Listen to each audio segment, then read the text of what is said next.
وہ پوری انسانیت کا قاتل کہلائے گا.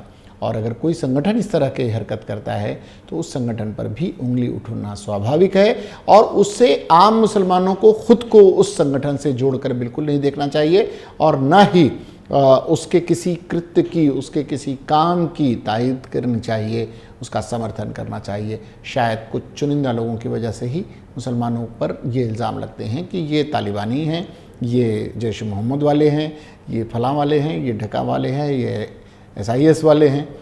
یہ ایک طرح کا الزام ہے اور الزام تراشی ہے. مولانا صاحب نے قرآن کی اس آیت کے حوالے سے آپ کو سمجھانے کی کوشش کی ہے کہ جو غلط ہے وہ غلط ہے، وہ اسلام کے نظریے سے ہو یا کسی انیہ دھرم کے نظریے سے. مولانا صاحب یہ تو آتنک کے خلاف کہنے والی باتیں ہیں. جی. جیسے ہم کہہ رہے ہیں کہ اسلام امن کا مذہب ہے، سلامتی کا مذہب ہے، لیکن ساتھ ہی ساتھ اسلام میں ایک تعلیم بہت دی گئی ہے خدمت خلق کی. یہ خون ریزی اور قتل و غارت اسلام کی تعلیم نہیں ہو سکتی. واقعات ہو سکتے ہیں کوئی، لیکن یہ نہ اس کا کہیں ذکر ہے، نہ اس طرح کی کسی کرت کو بڑھاوا دیتا ہے قرآن یا پھر اسلام. لیکن خدمت خلق تو ایک بہت ہی مہتوپورن جذبہ ہے مسلمانوں کا. اس پر کتنا کام ہو رہا ہے اور کیا اس کی نوعیت کیا ہونی چاہیے، اور اس پر آپ کا کیا کہنا ہے؟ جی، خدمت خلق، کیونکہ قرآن مجید اگر ہم پڑھیں گے تو اللہ تعالیٰ نے جو کہا وما خلقت الجن والانس الا لیعبدون، صرف ایک مسلمان کے لیے. میں مسلمانوں کے علاوہ بھی دیگر بھائیوں کی بات کروں گا، لیکن سب سے پہلے میں مسلمانوں کی بات کرتا ہوں کہ ایک مسلمان کے لیے صرف روزہ، نماز، حج، عبادت، یہی صرف عبادت ہی نہیں ہے، جیسا کہ ہمارے سماج اور معاشرے میں لوگوں نے اسی کو عبادت تسلیم کر لیا ہے. جبکہ ایک دوسرے کا کام آنا اور ایک دوسرے کی مدد کرنا اور ایک دوسرے کا سہارا بننا، اللہ تعالیٰ نے آپ کو جس حیثیت سے جس مقام پر رکھا ہے اس حیثیت سے لوگوں کی ہر ممکن مدد کرنا یہ بہت ضروری ہے، اور یہی خدمت خلق ہے. اور خدمت خلق کے بہت سارے پہلو ہیں. مثلا اگر ایک انسان، ایک مسلمان کسی بڑے عہدے پر فائز ہو یا حاکم ہو تو اس کو چاہیے کہ وہ اپنے ماتحت لوگوں کی بھرپور خیال کرے، کیونکہ جو ہے ایک حدیث ہے معجم الکبیر کی کہ اللہ تبارک و تعالی اپنے بندوں میں سے کچھ کو چن لیتا ہے اور اسے مال و دولت سے نوازتا رہتا ہے، اور بندہ دوسروں کی مدد کرتا ہے، یعنی جو غریب محتاج ہیں اس کی مدد کرتا رہتا ہے. یہاں تک کہ جب تک وہ مدد کرتا رہتا ہے اللہ تبارک و تعالی اسے، اس کے اوپر رحم و کرم، اسے مال و دولت سے نوازتا رہتا ہے. یہ معاملہ جب آپ دیکھیں گے تاریخ اسلام میں ایک صحابی رسول ہیں جن کا نام امیر معاویہ رضی اللہ تعالیٰ عنہ ہے. انہوں نے 20 سال وہ ملک شام کے گورنر ہے اور 20 سال وہ خلافت کی حکمرانی کی ہے، یعنی 40 سال کا ایک لمبا پیریڈ رہا ہے ان کی حکمرانی کا. تو جب انہیں یہ پتہ چلا تو انہوں نے باقاعدہ کہ اللہ تعالیٰ جو ہے اس حاکم پر اپنے فضل کے دروازے بند کر لیتا ہے جو غریبوں، محتاجوں اور پریشان حال لوگوں کی مدد نہیں کرتا ہے. تو انہوں نے جب یہ سنا تو سننے کے بعد انہوں نے ایک آدمی ایسا طے کیا کہ لوگوں تک پہنچے اور کون مستحق ہے، کون جو ہے اس مدد کرنے کے لائق ہے، اس کی مدد کی جائے، اسے طلب کر کے ڈھونڈ کر کے لایا جائے. تو انہوں نے یہ کام کیا. اب خدمت خلق کے بہت سارے پہلو ہیں. اللہ تعالیٰ نے اگر ہمیں پیسہ دیا ہے، دولت دی ہے، تو ہم صرف زکوٰۃ ہی نہیں نکالیں بلکہ زکوٰۃ کے بعد بھی ہمارے اوپر یہ فریضہ عائد ہوتا ہے. جیسے ایک حدیث ہے صحیح مسلم کی، آپ سنیں گے اور جانتے بھی ہوں گے کہ اللہ تبارک و تعالیٰ کہتا ہے کہ میں بیمار تھا، تو نے میری عیادت نہیں کی. تو بندہ کہے گا اللہ تو کہاں سے بیمار ہو سکتا ہے، رب العالمین سب کا پالنے والا ہے. تو اللہ تعالیٰ کہتا ہے کہ کیا میرا بندہ بیمار نہیں تھا فلاں، تو نے اس کی عادت کی نہیں کی. ایسے ہی اللہ کہے گا کہ اللہ کہتا ہے کہ میں بھوکا تھا، تو نے مجھے کھانا نہیں کھلایا. بندہ کہے گا کہ اللہ تو کیسے بھوکا ہو سکتا ہے جبکہ تو ہی سب کو کھلانے والا ہے. تو جو ہے اللہ کہتا ہے کیا تجھے معلوم نہیں کہ میرا فلاں بندہ بھوکا تھا، تو نے اسے کھانا کھلایا. میں پیاسا تھا تو نے مجھے پانی نہیں پلایا، تو کہے اللہ تبارک و تعالیٰ کہے گا کیا تجھے پتہ نہیں کہ میرا فلاں بندہ پیاسا تھا اسے پانی پلایا؟ یعنی اس سے پتہ یہ چل رہا ہے کہ لاک ڈاؤن کا ایک لمبا عرصہ، ایک لمبا پیریڈ جو گزرا ہے اس میں بھی لوگ محتاج تھے، اور جو ہے آج بھی بہت سارے گھر اور گھرانے محتاج ہیں جنہیں ضرورت ہے دوا کی، جنہیں ضرورت ہے بچوں کی فیس کی، پڑھائی کی، جنہیں ضرورت ہے دیگر اور زندگی گزارنے کے سامان کی، تو ہمیں ان تک پہنچنا چاہیے اور ایسے ہمیں اور آپ کو بڑھ چڑھ کے حصہ لینا چاہیے۔ آپ دیکھیں گے کہ اس ملک میں، جس ملک میں ہم رہتے ہیں، عیسائی مشنریاں ہیں، دیگر اور مشنریاں ہیں، بڑے بڑے ٹرسٹ ہیں، وہ سب کام کر رہے ہیں، مسلمان بھی کر رہے ہیں، لیکن جس طرح کرنا چاہیے، جس طرح تقاضا ہے اس طرح ہو نہیں پا رہا ہے۔ اس کا ایک سسٹم نہیں بن پا رہا ہے۔ جیسے زکوٰۃ کے لیے بھی کہا جاتا ہے کہ اگر زکوٰۃ کا سسٹم پوری طرح سے نظام ایک بن جائے تو بہتر طریقے سے اور بھی غریب غربا تک اس کا حق پہنچ سکتا ہے، لیکن عموماً وہ مدارس اور انیہ ذریعے سے پہنچتا تو ہے، لیکن ایک مخصوص طبقے تک پہنچتا ہے، ضرورت مندوں تک۔ لوگ ہاتھ پھیلانا نہیں چاہتے، لوگ چاہتے نہیں کہ کسی سے مانگیں، ہاتھ پھیلاتے شرم آتی ہے، جبکہ کہا گیا ہے کہ دیتے وقت اپنی آنکھوں کو نیچی رکھیں اور اپنے ذہن کو اتنا پاک رکھیں کہ دوبارہ آپ میں غرور نہ آنے پائے کہ آپ نے مدد کی۔ یہ خدمت خلق کے کچھ نمونے ہیں جو اسلام نے بتائے ہیں۔ خدمت خلق یعنی سماج سیوا، سماج سیوا کے کئی روپ ہیں، کئی طریقے ہیں، وہ پیغمبر محمد صاحب سے لے کر آج تک وہ سلسلہ چلا آ رہا ہے، لیکن اس کا ایک نظام بنانا بہت ضروری ہے۔ خدمت خلق کو لے کر مولانا صاحب یہی سمجھانا چاہ رہے ہیں کہ یہ ایک اتنی بڑی عبادت ہے جس سے نہ جانے کیوں مسلمان محروم ہے۔ وہ نفس نفسی کے جیون جی رہا ہے، جس سے اسے باہر نکلنا چاہیے۔ اور لاک ڈاؤن کا تو ایک مولانا صاحب نے ادھارن دیا ہے، اور بھی موقع ہوتے ہیں جب لوگ پریشان حال ہوتے ہیں، کتنے لوگ ان کی عیادت کے لیے جاتے ہیں، کتنے لوگ ان کی پریشانیوں کو سمجھتے ہیں، کتنے لوگ ان کی فیس بھرتے ہیں، کتنے لوگ ان کے گھروں میں اناج پہنچاتے ہیں، یا پھر کسی ذریعے سے ان کی مدد کی جا سکتی ہے۔ اس معاملے میں ہمیں ماننا پڑے گا ہماری قوم بہت پیچھے ہے، صرف اسی لیے پیچھے ہے کیونکہ تعلیم سے تھوڑا سا دور ہوتی جا رہی ہے، اور اسلامی تاریخ کو صحیح طریقے سے نہیں پڑھ رہی، اسلامی تعلیم کو صحیح طریقے سے نہیں پڑھ رہی ہے۔ وہ پڑھنا چاہتی ہے جو اسے اچھا لگتا ہے، اور اچھا کیا لگتا ہے؟ آج کل نگیٹیوٹی مولانا صاحب اتنی بھر گئی ہے لوگوں میں کہ بڑی کوفت ہوتی ہے کہ آپ کسی کے ذہن میں گھس کر آپ پڑھ تو نہیں سکتے، لیکن ایک عجیب سا ماحول بنا دیا گیا ہے۔ تو یہ خدمت خلق کے لیے آپ کی طرف سے کیا تعلیم، کیا کہنا چاہیں گے مسلمانوں سے کہ وہ کیا کریں، کس چیز کو پرائرٹی دیں؟ جی بہت اچھی بات ہے۔ ہم جب دیکھتے ہیں کہ ہم جس نبی کے ماننے والے ہیں، نبی صلی اللہ علیہ وسلم جب نبی نہیں بنائے گئے تھے تو اس سے پہلے کے جو حالات آپ کی زندگی کے ہیں، آپ اسی پہلو پر اگر غور کریں، ایک بہت لمبا یہ موضوع بحث ہے خدمت خلق، جس بھی ناحیے پہ روشنی ڈالی جائے وہ کم نظر آ رہا ہے۔ تو اللہ کے رسول صلی اللہ علیہ وسلم پر جب پہلی وحی غار حرا میں نازل ہوئی تو آپ گھبرائے ہوئے گھر واپس آئے، اور اماں خدیجہ رضی اللہ تعالی عنہ سے کہا کہ جو ہے لقد خشیت علی نفسی، کہ مجھے میرے جان کے لالے پڑ گئے، میں کہیں دنیا سے چلا نہ جاؤں، وفات نہ پا جاؤں۔ چنانچہ آپ صلی اللہ علیہ وسلم نے کہا زملونی دسرونی، کمبل اڑھائیے، چادر اڑھائیے۔ اماں خدیجہ رضی اللہ تعالی عنہ نے جو کہا تھا آپ صلی اللہ علیہ وسلم کے ان باتوں پر، وہ قابل غور ہے۔ کیا کہا تھا؟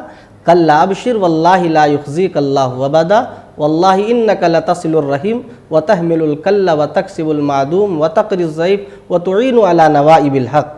اماں خدیجہ رضی اللہ تعالی عنہ نے یہ کہا کہ جو ہے آپ کو اللہ ضائع نہیں کرے گا، آپ ڈریے نہیں، آپ گھبرائیے نہیں۔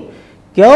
اس وجہ سے کہ آپ تو اتنے اچھے انسان ہیں کہ رشتہ داریوں کو جوڑنے والے ہیں، دوسروں پر صلہ رحمی کرنے والے ہیں، چاہے وہ اپنا ہو یا غیر ہو، کیونکہ نبی علیہ السلام کی جیونی ایسی ہے جو پڑھتا ہے وہ شیدائی ہو جاتا ہے۔ صرف مسلمان کے لیے ہی نہیں بلکہ سبوں کے لیے، جیسا کہ اللہ تعالیٰ نے قرآن کریم میں بیان فرمایا وَمَا أَرْسَلْنَاكَ إِلَّا رَحْمَةً لِلْعَالَمِينَ، کہ آپ کو اللہ نے ساری جہان کے لیے رحمت بنا کر کے بھیجا تھا، اپنوں کے لیے، غیروں کے لیے، جیسا کہ بہت سارے واقعات آپ کی جیونی میں ملتے ہیں۔ تو بہرکیف آپ کی یہ وصف، یہ خوبیاں جو ہے کہ رشتہ داریوں کو جوڑتے ہیں، غریبوں کی مدد کرتے ہیں، یتیموں اور بے سہارا لوگوں کا سہارا بنتے ہیں، اور اسی طرح سے ہر طرح کے تعاون اور مدد کرتے ہیں، تو اتنی سب نیکیاں آپ کر رہے ہیں، اللہ آپ کو ضائع نہیں کرے گا۔ یہ نبی بنائے جانے سے پہلے کی بات، اور نبی بنائے جانے کے بعد کی خوبیاں تو کیا کہنا، یہ پوری سیرت اور پوری حدیث پاک ہمارے لیے جو ہے نمونہ ہے، جس پر ہم عمل کر سکتے ہیں اور عمل کر کے کامیاب ہو سکتے ہیں۔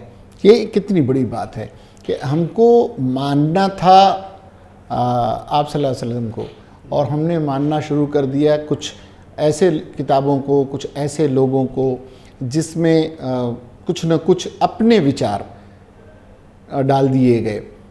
اگر صحیح طرح سے محمد صاحب کی جیونی کو لوگ آتمسات کریں تو یہ سارے فتنے فساد دور ہو سکتے ہیں اور دور ہونے چاہیے۔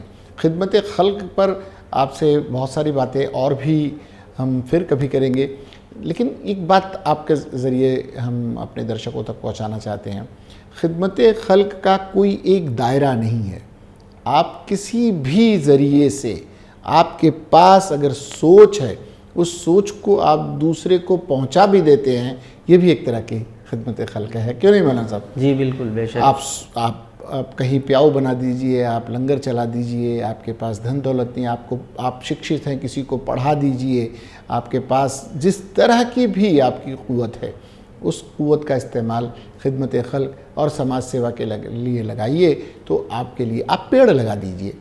آپ کچھ نہیں کر سکتے ہیں، یہ تو کر ہی سکتے ہیں، کچھ بھی آپ چھوٹی سے چھوٹی چیز اگر کرتے ہیں جو سماج کے ہت کی ہو، اہت سوچنا غیر اسلامی ہے، یہ مان کر چلیں۔ مولانا صاحب، آپ چلتے چلتے کچھ کہنا چاہیں گے ہمارے درشکوں سے؟ جی، ہم یہ کہنا چاہتے ہیں کہ خدمت خلق کا، جیسا کہ آپ نے کہا کہ یہ بہت سماج سیوا بہت سارے طریقے سے کی جا سکتی ہے، اور یہی خدمت خلق ہے۔ تو سب سے پہلے میں یہ کہنا چاہوں گا، کیونکہ ہمارے سماج میں مسلمانوں کے پرتی ایک طرح سے غلط فہمیاں رائج ہیں، وہ کیا ہے کہ مسلمان جو ہے اس طرح کا ہے، اس طرح کا ہے، یا تمام غلطیاں۔ اچھا، اس میں دیکھا یہ جاتا ہے کہ یقیناً جب ہم دیکھتے ہیں تو پتہ چلتا ہے واقعی ہمارے اندر یہ کمی ہے۔ مثلاً ہمارے اخلاق اتنے خراب ہیں کہ کیا کہا جائے کہ اپنے تو بیزار ہی ہیں اور دوسرے بھی ہماری ان اخلاق سے ہم سے بیزار ہو رہے ہیں۔ تو ہم یہ کہنا چاہتے ہیں کہ ایک مسلمان ہونے کے ناطے ایک مسلمان کو چاہیے کہ اپنا اخلاق اتنا بہتر بنائیں کہ خود غیر بھی آپ کا شیدائی ہو جائے، اور جب ہمارا اخلاق اچھا ہوگا تو غیر بھی ہمارے تعلق سے کیا کریں گے، جو ہے ہمارے شیدائی ہو جائیں گے اور ہمارے حق میں صحیح بات بیان کریں گے۔ اور جب تک ہم ایک دوسرے کے تئیں بغض اور حسد اور غلط فہمیاں رکھیں گے تو یہ یقیناً مسئلہ جو ہے ہمارے ملک میں جو دراڑ ہے بھائیوں کے درمیان، ایک دوسرے کے درمیان، ہندو مسلم کا جو جھگڑا ہے، یہ سارے جھگڑے ہوتے رہیں گے۔ ہم کو یہ چاہیے کہ یہ جھگڑا اگر ختم کرنا ہے تو ہم اخلاق کا پہلو اپنائیں، یہ بھی خدمت خلق ہے، اور اپنے بھائیوں کے ساتھ مل کر کے ہر اس معاملات میں جو ملک کا قانون اور آئین کہتا ہے وہ بالکل ہم ایک ساتھ کھڑے ہو کر کے ساتھ دیویں۔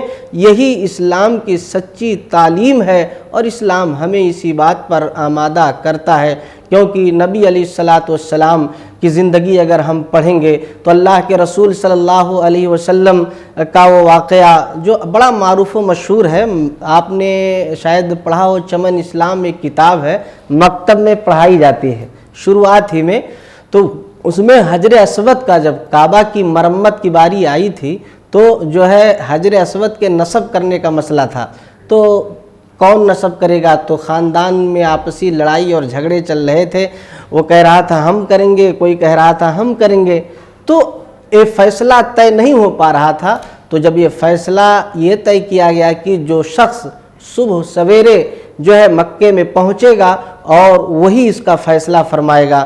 چنانچہ جناب محمد رسول اللہ صلی اللہ علیہ وسلم صبح سویرے پہنچے تو لوگ جو ہے آپ صلی اللہ علیہ وسلم کو دیکھے تو کہے کہ جاء الامین، سچا آ گیا، اور وہ صادق الامین، امانت دار آ گیا، سچا آ گیا۔ تو لوگوں نے آپ ہی کے فیصلے کو مانا، آپ ہی کو فیصل مانا۔ اور مسلمان کی ایک چھوی ہونی چاہیے مارکیٹ میں، معاشرے میں، کہ امانت دار ہو، جھوٹ سے پرہیز کرے اور دوسروں کا تعاون کرے۔ لیکن آج معاملہ اس کا الٹا ہے کہ ہم جھوٹ پہ جھوٹ بولتے ہیں، دغا بازیاں کرتے ہیں اور تمام طرح کی برائیاں ہمارے اندر ہے، تو غیر ہم سے کیا نہیں لے گا۔ اسی لیے ہم کو چاہیے کہ ہم اپنے نبی کے اسوے کو اپنائیں، تاکہ جس طرح کفار مکہ اس وقت نبی کو دیکھنے کے بعد امانت دار کہے، صادق کہے، ایسے ہی ہمارے غیر بھائی بھی کہیں اگر ہم ایسا بنا لیں گے۔ تو اس لیے خدمت خلق کے لیے ضروری یہ ہے کہ ہم اپنے اخلاق کو بہتر بنائیں۔ آپ کا اخلاق ہی سب کچھ کہہ جاتا ہے، آپ کے اخلاق کی وجہ سے ہی آپ کے کرم ہی ہیں، اور آپ کے برادری کے لوگوں کے کچھ کرم ایسے ہیں کہ پوری دنیا آپ پر انگلیاں اٹھا رہی ہیں۔ نیک لوگوں کی طرف بھی دیکھنا، دوسرے لوگوں سے بھی یہ گزارش ہے کہ بس انہی کو دیکھ کر مسلمانوں پر انگلیاں نہ اٹھائیں، بلکہ نیک لوگوں کی طرف بھی نظریں گھمائیں۔ ایسے لوگ بھی ابھی بھی اس جہان میں موجود ہیں جو آتنک کی اور دہشت گردی کی مخالفت کرتے ہیں۔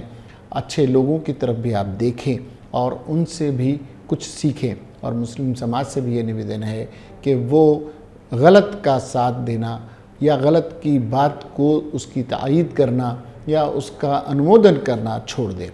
فی الحال مولانا صاحب، آپ کا اس وشے پر بہت ہی اچھے اور گمبھیر وشے پر آپ سے چرچا ہوئی۔ آپ نے بہت سی غلط فہمیوں کو دور کرنے کی کوشش کی اور اخلاق پر لے کر اور خدمت خلق کو لے کر بہت ہی اچھی باتیں بتائیں۔ آپ کا اسٹوڈیو میں آنے کے لیے بہت بہت شکریہ۔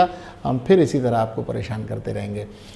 یہ تھے ہمارے ساتھ مولانا عبدالرحمن صاحب، جو کئی اسلامک ایشوز پر ہمارے ساتھ اکثر چرچا میں حصہ لیتے ہیں اور کوئی نہ کوئی بہتر بات آپ کے بیچ رکھ کر جاتے ہیں۔